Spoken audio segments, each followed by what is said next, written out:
Bonjour, chers amis, chers frères et sœurs du Carrefour chrétien de la capitale, et bienvenue à cette capsule de réflexion, cette pensée du jour, en cette journée du lundi 20 avril. On n'a pas besoin de lire bien longtemps dans le Nouveau Testament pour voir Jésus en train de prier. Voir Jésus dans une attitude de dépendance auprès de son Père, qui vient devant lui pour être ressourcé, être fortifié, encouragé. C'est tout un exemple à suivre pour nous autres, n'est-ce pas? C'est un modèle à suivre et Jésus l'a montré comme cela. Mais il a également enseigné à ce sujet sur la prière. Et dans la lecture du jour, selon le programme de lecture biblique qu'on trouve sur le site Internet du Carrefour, bien, on lit justement l'histoire, si vous suivez avec moi, on est dans Luc 18 aujourd'hui. Et puis on lit justement deux histoires qui enseignent comment avoir une attitude qui est saine dans la prière, lorsque vient le moment de prier. On va regarder ça brièvement ensemble aujourd'hui. D'abord dans Luc chapitre 18, verset 1, Jésus, la mise en contexte de ces deux histoires-là, c'est que c'est pour montrer qu'il est nécessaire de prier constamment, sans jamais se décourager. Jésus raconte donc les deux histoires qui suivent. Juste un petit rappel, mes amis, comme chaque jour on a besoin de lire la parole, par exemple aujourd'hui lire Luc 18 et d'autres passages de l'Ancien Testament aussi, comme on a besoin chaque jour de chanter nos louanges aussi, comme les oiseaux chantent les louanges de Dieu le Créateur, de la même manière on a besoin aussi de prier, de simplement verser notre cœur. De toute façon, quand on loue Dieu, ça devient de façon tellement naturelle de spontanément juste lui présenter les besoins ou lui faire part de notre état d'âme, de comment est-ce qu'on se sent, etc., etc. Juste de parler avec Dieu, d'avoir cette conversation-là avec Dieu. Alors Jésus dit donc, voilà, il raconte l'histoire du juge injuste. Et dans une ville, à quelque part, il y avait donc ce juge qui était là, qui était injuste, qui voulait pas respecter Dieu et puis faire les choses qui étaient droites et correctes. Malheureusement, c'était ça qui était son travail. Il y avait également aussi dans cette ville-là une veuve qui, elle, vivait une situation sans aucun doute très précaire, peu de ressources, pas capable d'avoir un bon avocat pour le défendre.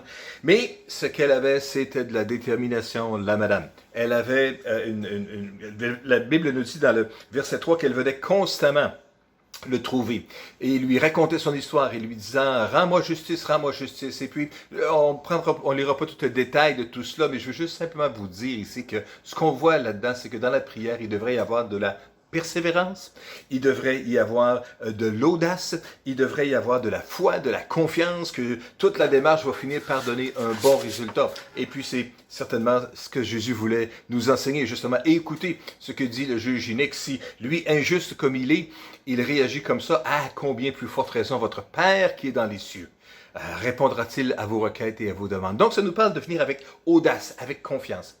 Puis il y a cette autre histoire-là qui suit. Là, c'est l'histoire des deux hommes qui montent au temple pour prier. Un pharisien, se présente avec confiance, justement, et avec audace. Il dit, oh, merci Seigneur, que je ne suis pas comme le reste des hommes, que je ne suis pas comme un pécheur, comme ce collecteur d'impôts qui est là dans le fond de la salle, qui vaut pas grand-chose. Moi, je fais des grandes œuvres de justice devant toi. Et puis, il déblatère devant Dieu les grandes œuvres de justice qu'il fait. Puis Jésus poursuit en disant, il y avait aussi ce collecteur d'impôts qui, lui, se voyait tellement injuste, était à l'arrière de la salle et puis osait même pas lever les yeux et il disait simplement, aie pitié du pécheur que je suis. Il démontre ici de l'humilité. Il démontre ici de la confiance dans la grâce de Dieu, de la dépendance qu'il a dans la grâce de Dieu. Et Jésus termine cette histoire en disant simplement au verset 14, c'est ce dernier et non pas l'autre qui est rentré chez lui, déclaré juste par Dieu.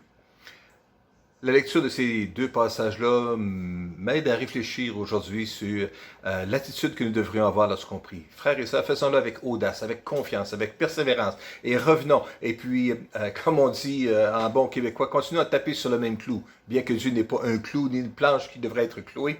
Mais vous comprenez l'idée ici de revenir et de représenter notre besoin encore et encore. Et puis Jésus dit que c'est une bonne chose, mais en le faisant, faisons-le dans une attitude d'humilité. Et en comprenant que ce n'est pas à cause de notre grandeur ou de notre audace ou de notre force que Dieu va finalement répondre à nos prières, mais c'est simplement à cause de la grandeur de sa grâce. Seigneur, je veux te prier aujourd'hui que tu puisses accorder à mes frères et mes sœurs qui écoutent cette capsule, cette pensée du jour aujourd'hui. Viens les inspirer aujourd'hui à te prier, à se présenter devant toi avec audace, courage et confiance, mais en même temps avec humilité et une dépendance sur la grandeur de ta grâce. Aide-nous à avoir une attitude qui est saine, qui est équilibrée lorsqu'on te prie. Nous t'aimons, Seigneur, tu es grand. Merci de nous enseigner toutes sortes de choses merveilleuses à l'intérieur de ta parole. Nous te louons. Merci, notre Père, au nom de Jésus. Amen. Alors, je vous souhaite une bonne journée. Que l'Éternel vous accorde sa grâce aujourd'hui, qu'il vous accorde sa bénédiction et que vous puissiez présenter vos besoins avec audace et confiance. Soyez bénis. Que Dieu vous accorde sa grâce. Allez, au revoir.